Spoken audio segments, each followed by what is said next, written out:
How many people? I think that there'll be about maybe 7 or 8 people there. This is a huge day. I'm so glad that they got on the flight this time. One of my very first jobs working with refugees was airport pickups in Victoria. And I got to pick up all, I think 400 people through the Syrian crisis. 2 years of hard work and perseverance. And today is a start. It's just the beginning. It's not the end of the work. It's just starting a different kind of work of settlement. We are living in an age of displacement. There are more people moving around the world and being forced to leave their homes now than just about any time in human history. And all the trends are that this is going to continue and going to accelerate. This is a major challenge for the world to work out how do we deal with this issue and how do we assist people who need that assistance? How do we protect people who need protection in a humane and fair and reasonable way? We live in a world where governments everywhere are doing all they can to shut their doors, to spend more money on measures that are about turning refugees back, keeping them away, warehousing them in brutalizing prison camps, than living up to their obligations to ensure that we respond to their plight, their need, with the generosity and dignity that they are guaranteed under international law. If somebody knocks at your door and asks for help, you just say yes or you just say no. You don't take those people and detain them or throw them in the backyard of your neighbor and pay your neighbor to torture them.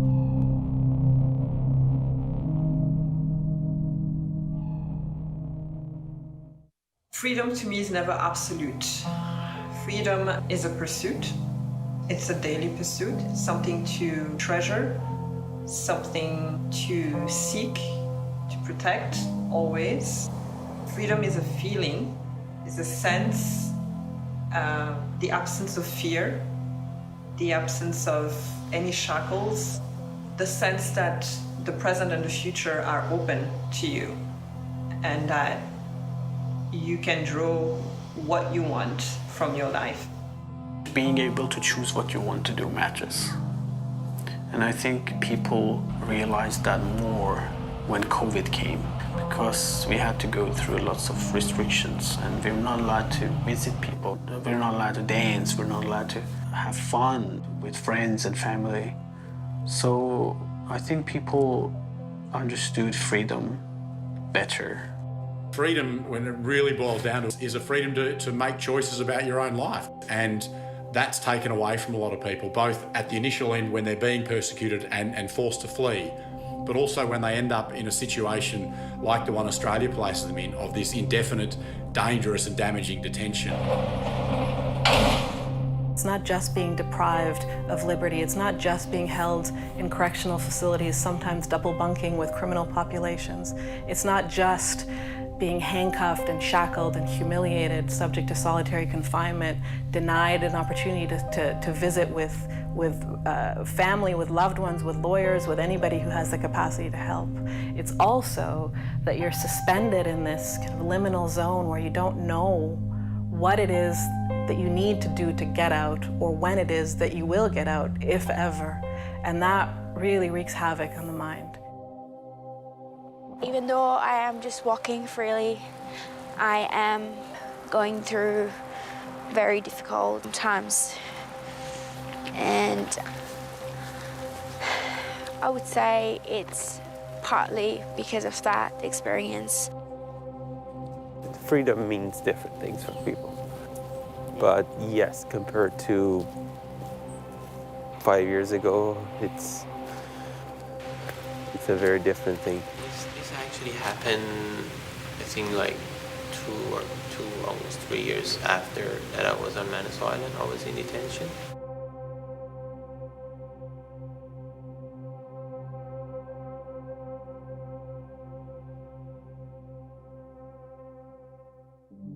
I was threatened because of my beliefs, because of the way that I thought, because of who I was. I was in a bad situation. The way to give my family security and safety was me leaving Iran. In 2013, I sought asylum from Iran to Australia. I left my country. I wasn't happy because I left my family, my friends, but I had to.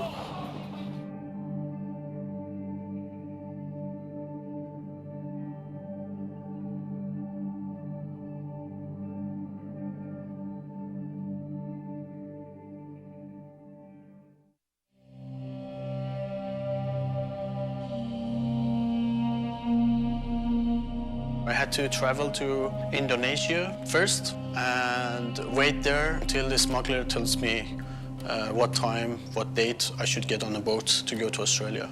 We get to the hotel. There was a person there waiting for us, one of the smugglers that we were in touch with, and we have given him $1,000 money and to just take us to Australia. When we wake up, a couple of vans were waiting for us, and when I entered the van, I saw a lot of people in the van. Like, it was so hot and I was just very feeling sick. It was a long drive. It was so scary. We drove for 40 hours, 38 hours. We didn't know where we were going. We just knew that we are on a vehicle that is just moving. The van stopped, and then suddenly I just kind of get dragged out of the van, and I was scared. Then we were forced to run. And then we reached to the beach area that we had to jump to the boat. It was like a fish boat. I knew and I told myself there's 99% chance of death, but if I make that 1% chance, I'll be in a safe place and I would have a good life. I would not be killed. I would not be tortured. It was wind, it was a storm. We just been surrounded by water in this little boat, and in the middle of this big, huge wave in the ocean, we had to jump from one boat to another boat while these two boats were crashing each other in this big wave. So it was just, a very scary moment. But we had to do it because we were forced to doing it. That boat, it was bigger, but it wasn't a proper boat. It was just a piece of wood that they throw 80 of us on it and we head on to Australia. We were told there is going to be a bathroom, it's going to be shower, it's going to be like a real boat, but it was nothing like that. The wave was so rough and the boat was so light, everyone had to just hold on to something, some part of the wood. The sun was coming up and the sun was going down. I felt like I was in a boat for 20 days, 30 days, a year. When the Australian Navy took us from the ocean, when we reached to Christmas Island, and they took us to detention. How did I do this? I'm 15 years old. But when it comes to the time that you are feeling threats against your life, when you feel that this place is not a place for you to live, you will make decisions. When I think about it, I just don't know how they made it to land. The Australian government has introduced the toughest border protection measures ever. The message is simple. If you come to Australia illegally by boat, there is no way you will ever make Australia home.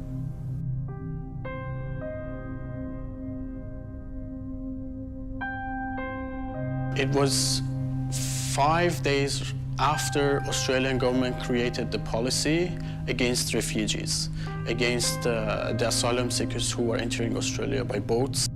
How dare they try to reach Australia for safety, as if the greatest concern in this whole story should be the hardship that Australia faces, rather than compassionate, dignified understanding for the horrific human rights violations and war and armed conflict and abuse that have propelled refugees to make this very difficult, very dangerous decision and journey to leave everything behind in search of a place of safety. In Australia is legally obliged to protect people, but what they've ended up doing is warehousing people indefinitely on these islands because they don't know where else to go. The Australian government took my name away and give me a number, and that was my boat number for 8 years.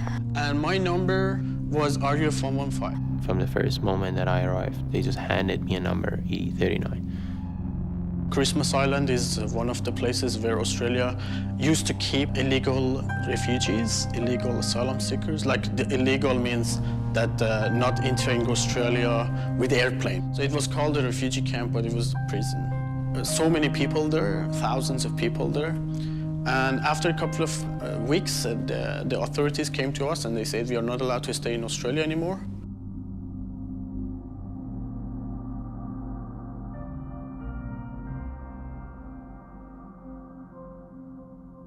I was shocked, not just me, all of us, because we didn't know where is the Manus Island and Papua New Guinea at that time, and it was so weird. Papua New Guinea is an enormous archipelago and a difficult place to travel around. That's no accident that Australia set up an offshore detention centre there. These places are deliberately far away, they're deliberately hard to get to. Visas are very tightly controlled. For a long time, Papua New Guinea had restrictions on even if you're allowed into Papua New Guinea, you couldn't travel to Manus Island.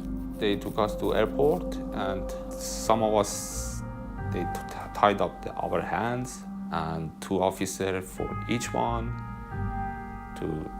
to airplane. We were forced to leave Christmas Island to Nauru Detention Center, which is in the middle of Pacific Ocean. Nauru's a fascinating place. It's a very small island. It's about the size of an international airport. It's sort of the 3rd smallest country in the world. And it's a very hot place, hot tropical place.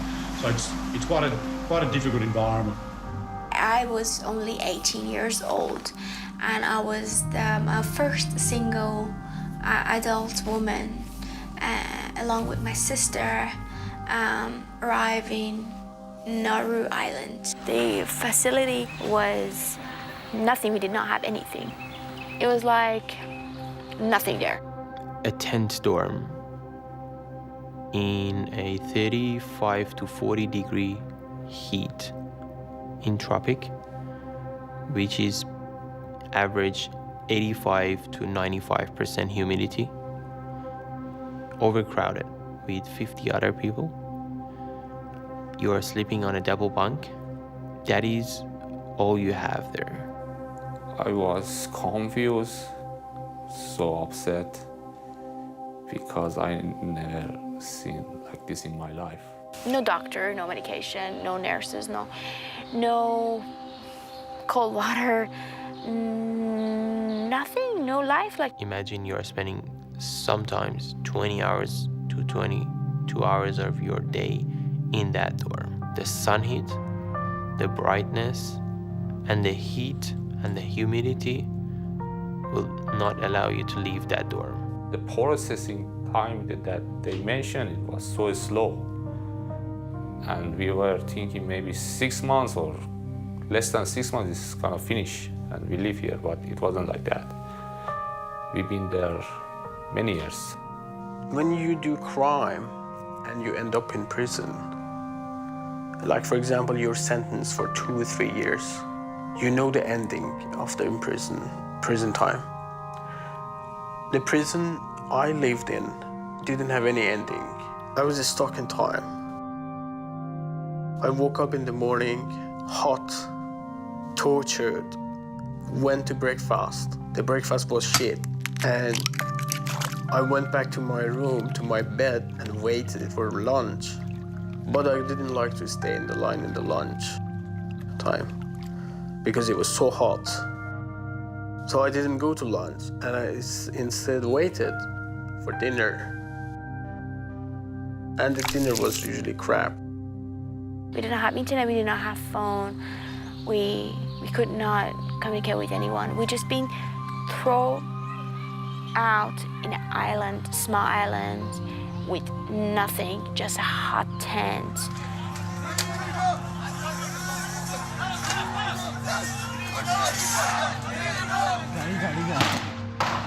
We had refugees on Manus Island who were murdered by guards. We had people die from medical neglect on Manus and Nauru.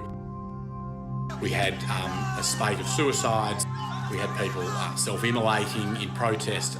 We had children sent erroneously to Manus, which was supposed to be for adult men only. We had children on Nauru held indefinitely.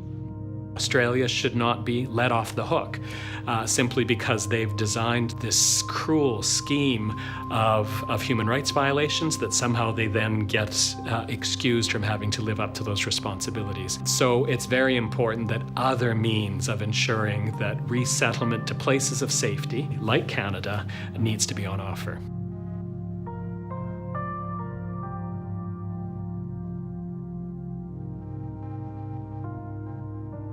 A lot of people were and still are horrified by the detention regime, and the feeling of powerlessness has been terrible and has motivated a lot of people to try and do different things.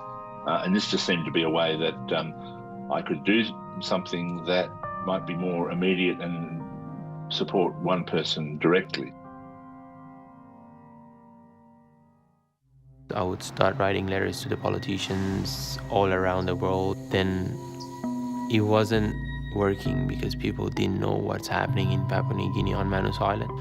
So we started peaceful protests.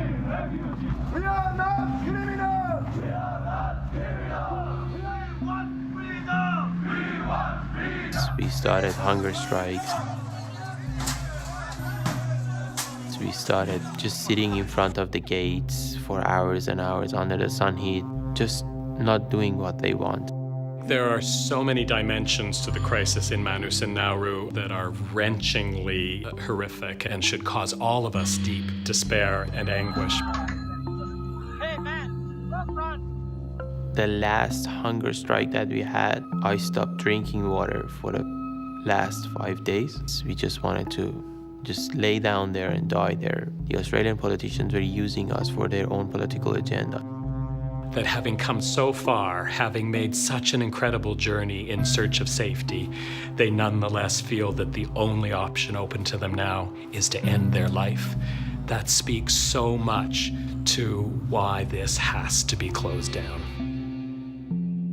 We were given packets of cigarettes every week, and in Papua New Guinea, the next most popular currency is smokes. So I gathered up my cigarettes for months and months, and then I was able to smuggle a phone into the center. Almost every electronic thing was illegal in that center. The guards would come and, arrest you and take the things off you. And they would put you in solitary confinement if it gets agitated. Amir Takiania is an Iranian asylum seeker persecuted at home. Here's what he had to say about the situation and his protest. Living conditions in here are getting pretty hard for us. The guards ran into my dorm and they were like, for God's sake, Amir is in Papua New Guinea on Manus Island and he is live on a radio in Australia. When they ran into my dorm, I had ended all the conversation and hit the phone somewhere else with some other people. They came and raided my bed and everything, and they couldn't find the phone, and they were so pissed off. Amongst my research that I was doing, I found out Canada does private sponsorships, and I did more research and I found out that there needs to be a Canadian involved to vouch for me. When I came to Canada, I wasn't sure. I didn't know that I would be seeking asylum. It just happened. The circumstances in my country led me to seek asylum here. I hadn't planned to do so, but I certainly was counting on Canada's reputation to uphold human rights, to guarantee my protection very much. Another night when I was thinking, I remembered that I met a Canadian on Manus Island. That was Chelsea Taylor, and she was working as an immunization nurse. And I told her that, you don't sound like Australians. Where are you from? And she said, I'm from Canada. And I said, oh, I love Canada. Canada is a very great country and would love to go there one day. And she said, you never know, you may go to Canada one day.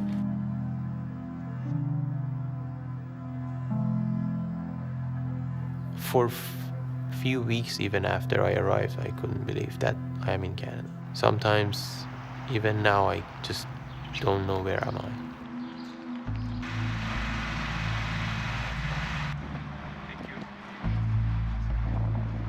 When they were opening the airplane door, I couldn't believe it. I was skeptical. I thought that they are just gonna let everyone out and they're gonna send me back to Papua New Guinea.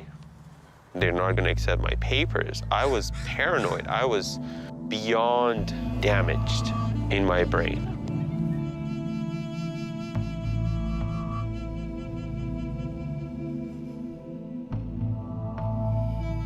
In 2016, I had the positive PNG resettlement interview, and they let me go to Port Moresby.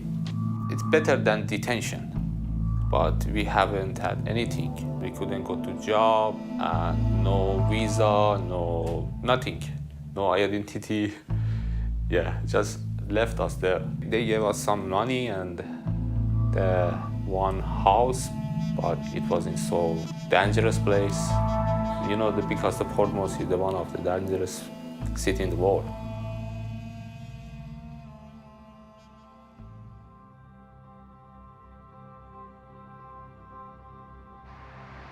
The biggest difference between what a sponsorship agreement holder can do and what other streams of private sponsorship in Canada can do, i.e. a community sponsorship or a group of 5 sponsorship, is an agreement holder can sponsor somebody who may not have documents identifying them as a refugee, but meets the definition of a refugee as it is required for private sponsorship to Canada.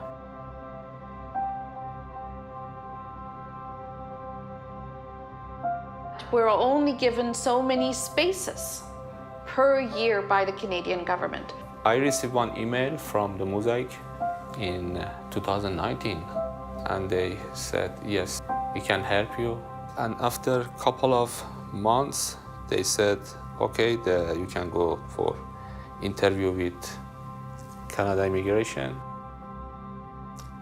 I went for interview, and a couple of months later, the medical check, I passed the medical examination, and I flew to Canada.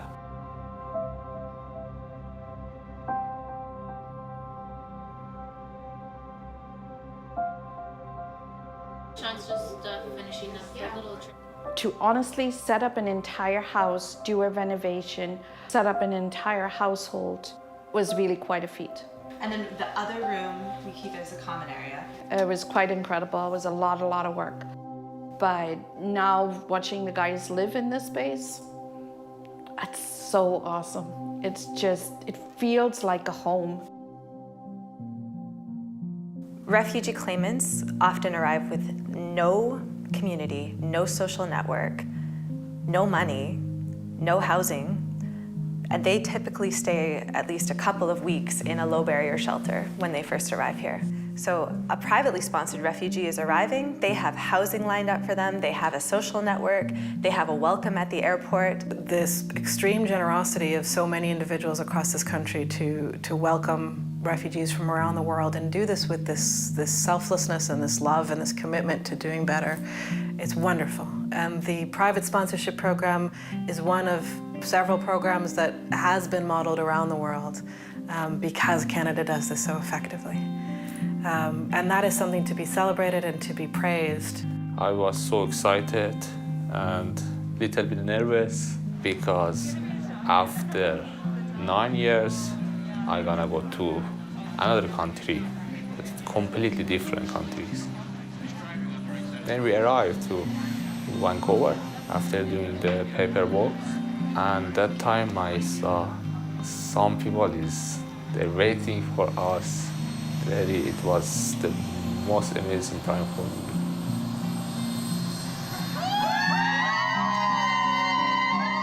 It's the same feeling as it was the first time I went to the airport to pick up somebody when I was 20.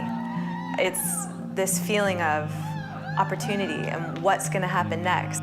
It's the moment that everything has culminated to that point, And it's before there's the reality of, okay, now I have to do a lot. I see it as a moment of pure joy, where you've just been welcomed by an immigration official who you've been for years scared of official. And this guy shakes your hand and he says, welcome to Canada, after handing you your documents. And then you come out and there's a group of people welcoming you. And it's that moment of infinite possibilities. You now are secure. And this moment is this very small moment, this nugget in time. And you feel hope. And you can feel it in the people around you. But I get to hug him first. Thank you very much. This is a group that has not ever been welcomed. And there was a depth in that was a little bit, it almost amplified the moment in a different way. This is home now. Welcome to Canada. But I feel like it's a matter of reclaiming themselves and rediscovering who they're going to be at this next phase of life, because they're never going to be the person before they were forced to flee, and they're not going to be the person that they were during their time prior to coming to Canada. This is going to be another distinct phase of life of who they are. Yes, I feel free, and I am so happy now. In my body, yes, I'm really happy and I'm free. In my mind, it's take a time to remove that memories.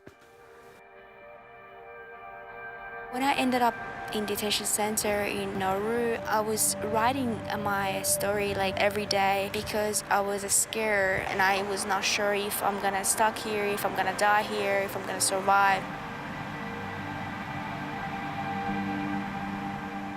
It's 2,314 days that you were the prison officer and I'm still your prisoner. My dear prison officer, your bullet have lacerated my house arrest throat. My room nauseated from anxiety. When is your inspection going to end? The pain which suffers in my skull. It's beautiful that this young woman is writing poetry. Sometimes people are not able to write, so being able to be is absolutely fundamental. I think accepting that this is something that you will live with and you'll have to process for a long time eases it for you and doesn't put pressure on you to move forward. Iran is a four-season country and we eat best food, and locking up in an island for us and not having the opportunity to even cook our food, to see actual fruits, to see actual fresh vegetable. It would take them, it was very costly for them to basically bring a vegetable like watermelon. It was like $70, $80 for one watermelon, and no one could afford, no one. We transferred from one detention center to another detention center and nothing changed. Doctor was the same doctor under the same organization under Australian Border Force. We could not see specialists. We could not be outside. We were locked up in a room in middle of a city in Brisbane city for 6 months. We did not allow to open up our window. We did not allow to choose where we're gonna sit. We were not allowed to be who we are. I ended up in hospital 2 times when I was in the hotel. I had panic attacks and I was very unwell. We did not allow to have work. We did not allow to do anything. We just allowed to be in the community, and we did not allow to go outside of our apartment after 9 p.m. Things that Australia gave to me, it was only poison for my mental health, for my physical, for everything. It was just poison and poison. It was nothing good about it. I have to leave because I want right. I want my human right. I want the right back.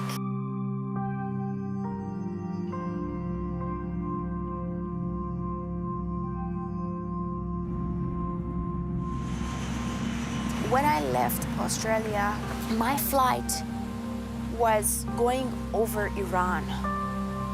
This is my home, and I am just flying over, but technically I'm not there, but I am there.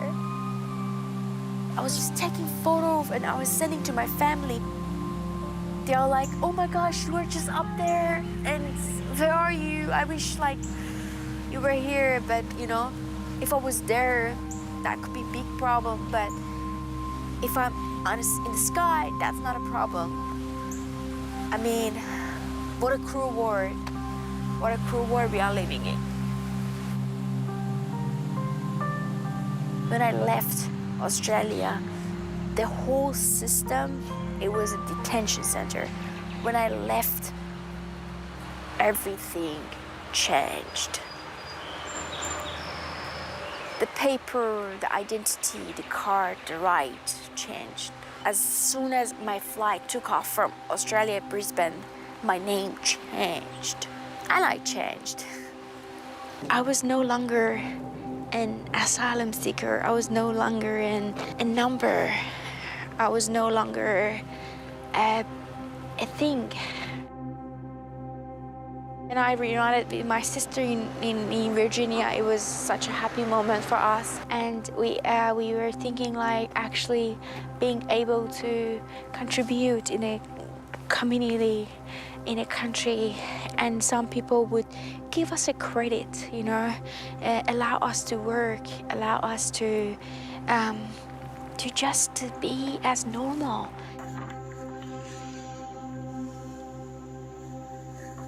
I was telling my sister that like a pattern in our brain that we can't make a decision, we can't be ourselves, because for a whole time we were in detention center, people or powerful people were out there making decisions, and they did not allow us to do anything by ourselves.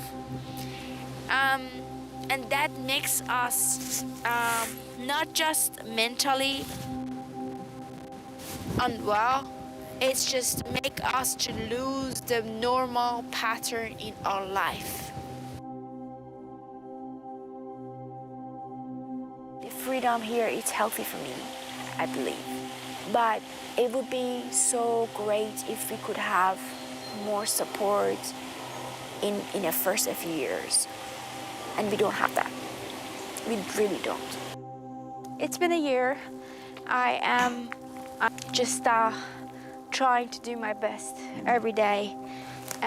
I would say my body it's free, but most of the time my mind is locked. It's locked because those pains and wounds and scars are still with me. I don't know anyone who's stronger than a refugee. So I have nothing to offer, because these are the strongest people, and I know that eventually you will make it. Eventually you will find your way.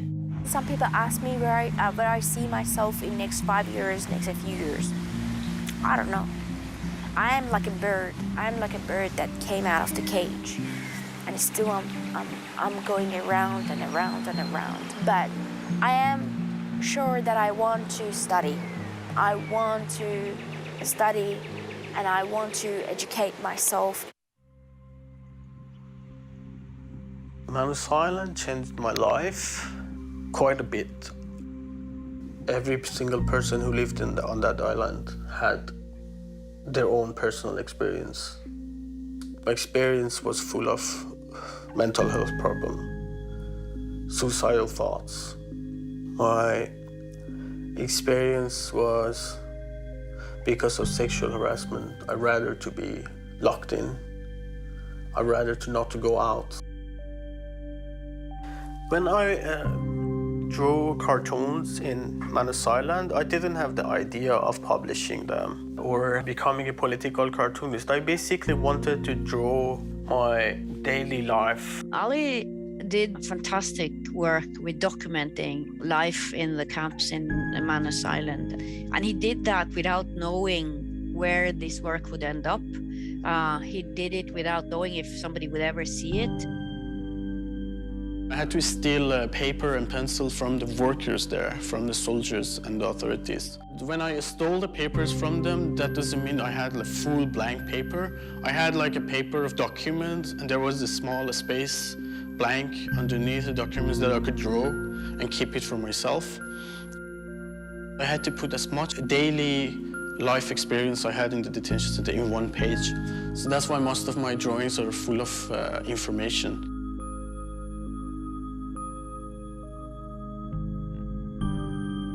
In that drawing with the hands, that was one of the first drawings that I was able to smuggle it out to Australia.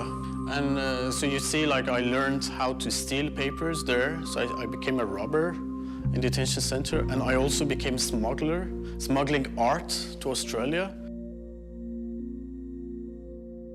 After a year and a half, the Australian government allowed us to have access to internet, 45 minutes every week.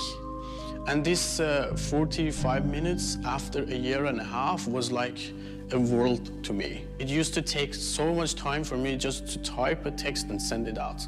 But it was a good opportunity for me to connect to my Facebook account and send a message to random people on Facebook. Losing hope so many times. And if anybody replied or not, if nobody replied, then I continued texting to many others. And I did that continuously for over 1 year until I got a message from someone in Australia. When my drawings got recognized internationally, especially in Australia, I got in touch with a cartoonist from Guardian News. Look, we can't, as individuals, make these huge, sweeping changes and fix the world, but I could help this one guy. It was really difficult talking to a young man who was in terrible pain for all sorts of different terrible reasons, all of it avoidable, all of it for political purposes. And trying to help him through that while, sitting in my studio drawing fancy cartoons for The Guardian. And it was such a relief for me knowing that there are people like him. I'm not someone who's useful when it comes to practical activism or advocacy or any of those kind of things. And I didn't think it was necessary for me to know any of that stuff, because the less people that know, he's ultimately going to wangle his way out of the country with the help of multiple international organisations. I didn't need to know the details of any of that. All these publishments led to a campaign in Australia where hundreds of Australian artists, famous Australian artists, started drawing cartoons in support of eating fish. And it all came from these 45 minutes of internet. So a lot of people think negative about social media. It's bad, but sometimes it can be good as well. So it can save lives. The cartooning campaign for #EatingFish was the second largest cartooning campaign after Charlie Hebdo campaign.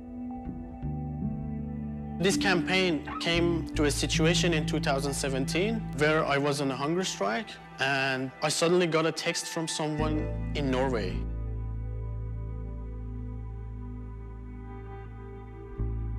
The feeling of powerlessness and my inability to help didn't ever go away. Even after we got him out, it just seemed like, Ali he's a grain of sand on a beach. And when I got the invitation, when I got the permission, the security guards couldn't stop me anymore because I was a Norwegian.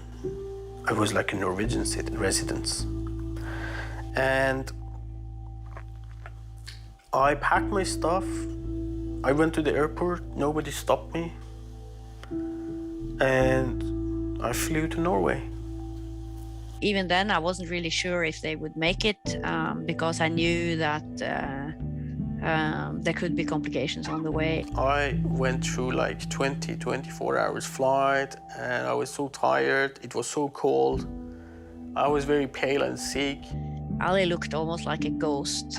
He was so thin and so pale. And when they took me to the apartment that I was supposed to live in, for 2-3 hours, they were just reading and telling me about my rights and how I should behave in the new society. And I just wanted to go to bed and sleep. I just wanted to cry. I just wanted to go and be alone in my room and cry. And in the end, when they started about how could he please sort his rubbish into, you know, organic plastic, I just said, please, do you think this could wait until tomorrow? When I woke up in the morning, I wanted to have my first breakfast in freedom, and I went to the window to look at the view of outside and eat my breakfast, and suddenly I realized that the apartment was just by a huge graveyard. And seeing the graveyard reminded me of my drawings, because if you search my drawings on the internet, you'll see, like, in most of my drawings, I have drawn graveyard. And seeing that my destiny is so close to the graveyard, it was very funny and interesting and emotional. It was very, very cool. I think that's for the other end. It might be in this.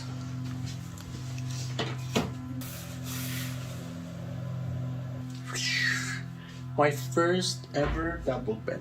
He's lost so many years, basically, as a very young man sitting in that camp. So he has to find his way.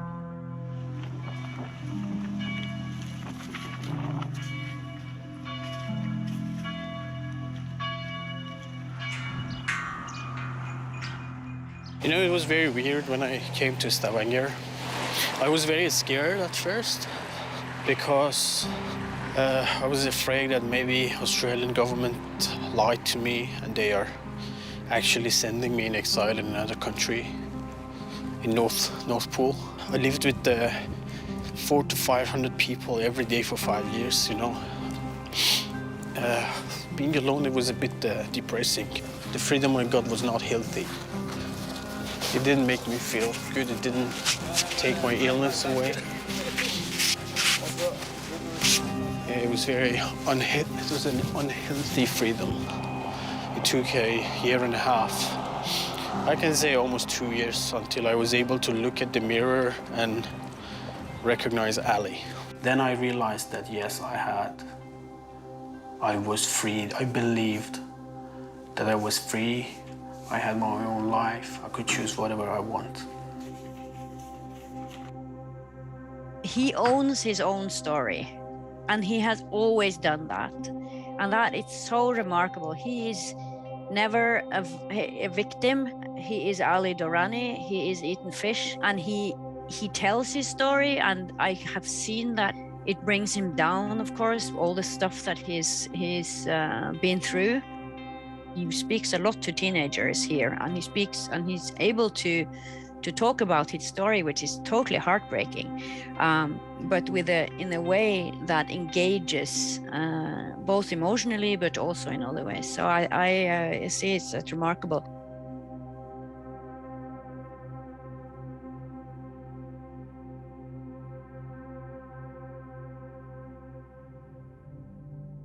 It's not just being in charge of their life for the moment and setting themselves up for freedom in the moment.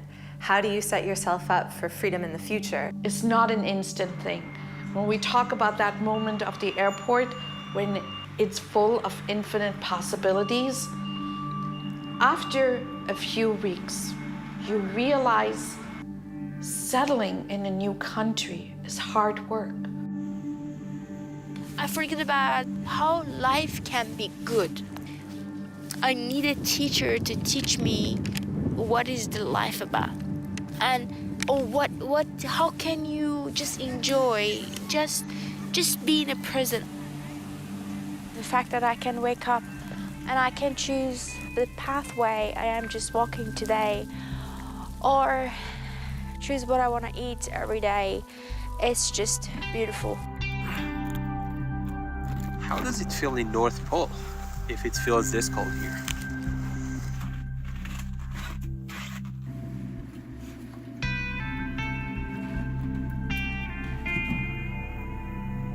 But it's beautiful. British Columbia, all the snow, Wonderland with the white powder all over the place. It does get cold where I was born, but I was away from snow for about 10 years. I was born in the thick of January, and the day that I was born, there was a meter of snow in my neighborhood. It was so much snow that they were barely able to get my mom out of the house and put her in the car and deliver her to the hospital so that she can deliver me. And I just love snow because most of my good experiences, perhaps, was during snow. But I'm still fascinated with the steam that's coming off of that river. This is an absolute new experience for me. I have never experienced such natural phenomenon. I was pretty much stranded on the other side of this province for about a week. I wasn't really stranded. I was staying with some lovely people, but I just didn't feel comfortable to overstay my welcome. Our roads were completely washed away. People got killed. Some people got buried under thousands and thousands of tons of mud. Been in Kelowna since Friday last week. It's been about 3-4 days that the roads are closed. There's no way to get to Vancouver. It's snowing in Kelowna. I can't even see outside in my car. But I'll keep you posted. I'll give you first-hand information when I get there, and hopefully I can cross the border with no passport, hopefully just with a driver's license. Stay tuned, catch you soon. Okay, just arrived to the border. This is the border. I have no documentations with me, and I'm hoping to be able to pass the border, well, cross the border, and we'll see how it goes. So border got a little busy. Lineup is building behind me. The border patrols are just like coming and talking to people, using stuff. I don't know what's going on. Hey, Dad! Just with a driver's license. It worked! It let me get in! My first time in United States of America after 28 years or 20 years since I was a very, very, very young kid when I wanted to come to the States, and this is the first time, so that's awesome.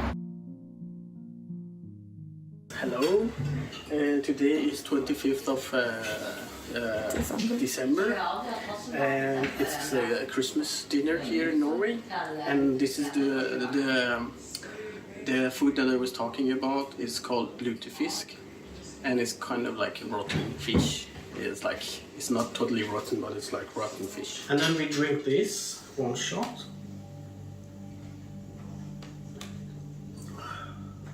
And then we taste the fish. So we eat it like it's mixed with all the ingredients on the table. So I've been working so hard, and one of these days I'm going to start making my own short films. I would like to be recognized as a filmmaker, you know. When I was younger, I used to wish to be recognized as a famous cartoonist. And I suddenly became a famous cartoonist, world famous cartoonist actually. Christmas decoration, this is crazy. They have this decoration every year. I think 10 days left to Christmas, they start doing it. And it's very funny because this is actually a bar. People get drunk here and go crazy. Drunk people go there and pee. So when it's night, not now, but when it's a normal day and it's the weekend, it's like a river here. Drunk people go and pee. I've never peed there, but I've witnessed. Yeah, I witnessed people peeing there. And I observe it because I have OCD. And I always get concerned about it. And I'm sure not a lot of people do that, you know.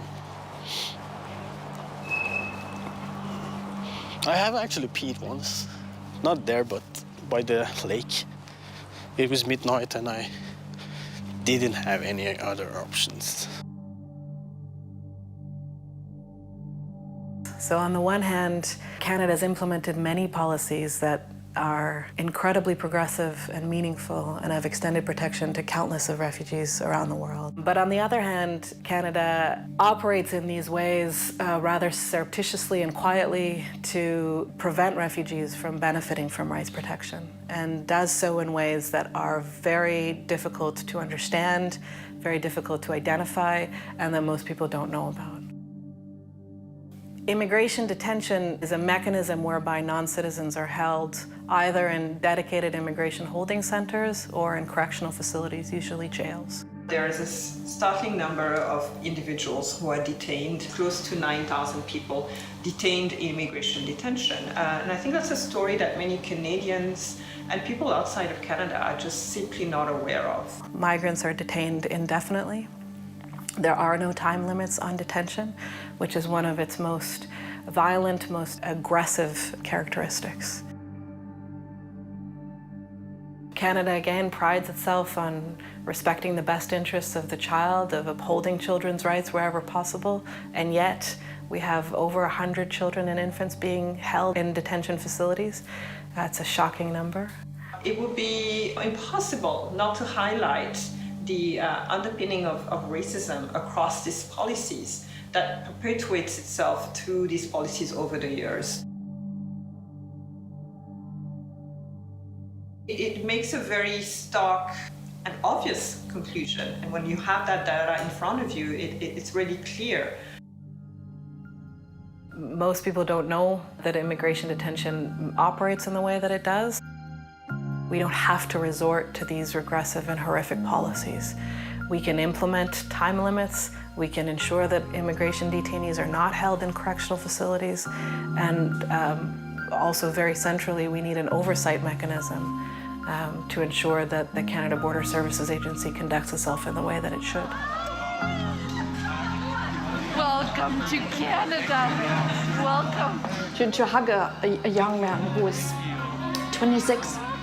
And you know, when he became an offshore processing refugee in PNG, he was 18. And to have a young man as your child, my son is 28. And to know what happens between 18 and 26, the growth you do, and what has been stolen from that young man, it has to speak to you. It has to be that we're not okay with this. We have to be able to say, as human beings, we can do better.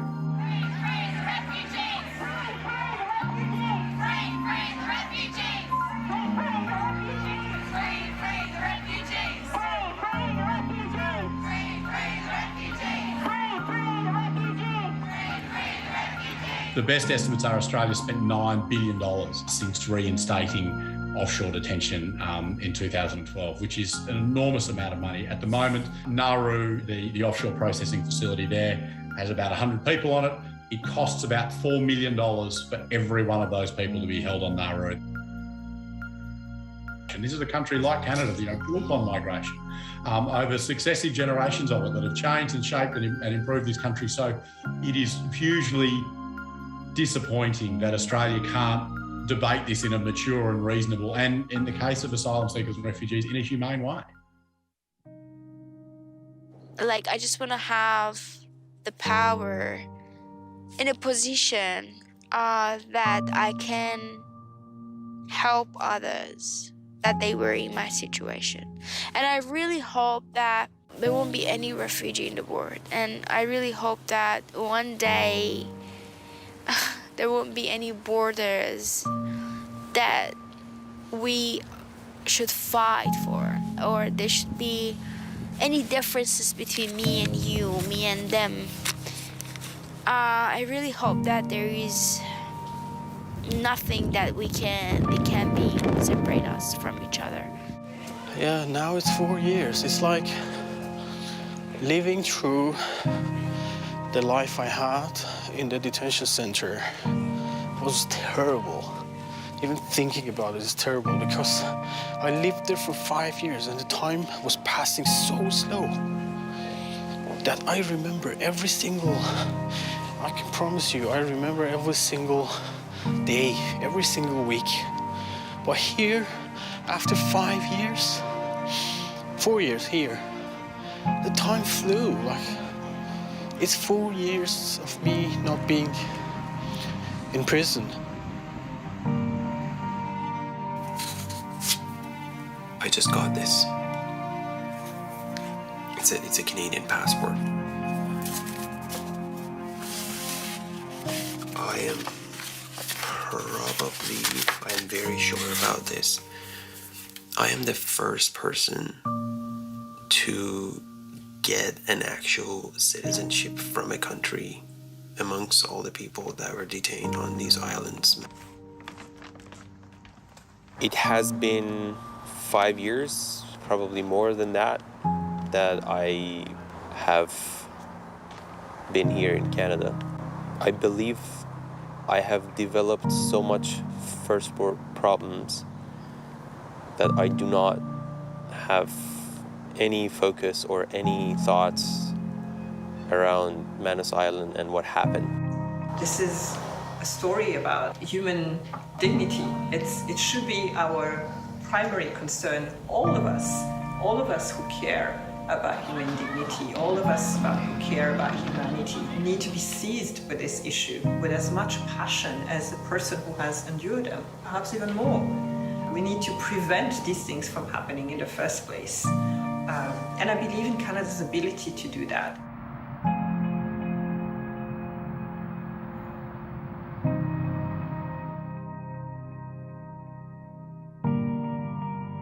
Never understood why CBSA arrested me.